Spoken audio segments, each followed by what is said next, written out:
Dans Chemin d'écriture, 15 semaines pour progresser. Nous débutons le cycle 2 de notre parcours consacré aux personnages. Dans cette capsule, nous verrons qu'il est important de bien choisir l'identité de nos personnages. Donner un nom à vos personnages, ce n'est pas un détail. Le prénom et le patronyme influencent immédiatement la perception du lecteur. Un nom raconte déjà une histoire. Il peut indiquer l'origine, la culture, l'époque et même symboliser un destin. Entre une Camille avec un C et une Kathleen avec un K, le lecteur se projettera immédiatement une image très différente de l'une et de l'autre. Ne faites donc pas l'erreur de les nommer au hasard ou juste parce que vous aimez bien ce prénom. Les prénoms et les noms racontent quelque chose sur votre personnage. Exemple, dans la saga Harry Potter de J.K. Rowling, Severus Rogue. Tout de suite, on imagine un personnage qui est sombre, rigide et inquiétant. Severus Rogue.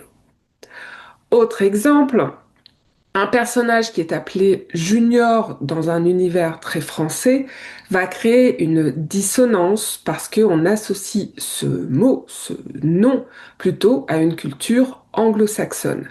Il faudra donc le justifier. Les bons noms sont cohérents avec l'univers de votre récit et enrichissent la personnalité de votre personnage.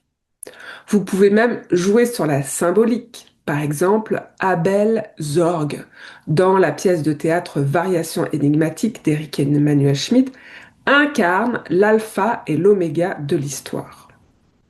Mon conseil pratique, c'est que lorsque je cherche un prénom bien ancré dans un lieu ou une époque, je vais faire une recherche Google du type prénom masculin en Italie dans les années 1940.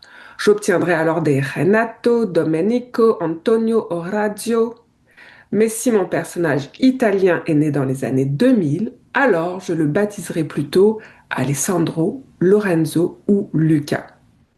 Puis j'étudierai les consonances et ce qu'inspire le prénom. Je regarderai aussi le caractère qui lui correspond, par exemple sur le site web parents.com, et avec tout ça, j'arrêterai mon choix. Prenez le temps de choisir vos prénoms et patronymes. Le nom, c'est la première carte d'identité de vos personnages. Il peut être un atout narratif puissant. Dans la prochaine capsule, il sera question des défauts du héros. Je vous donne donc rendez-vous mardi 29 septembre et d'ici là, je vous souhaite une bonne écriture.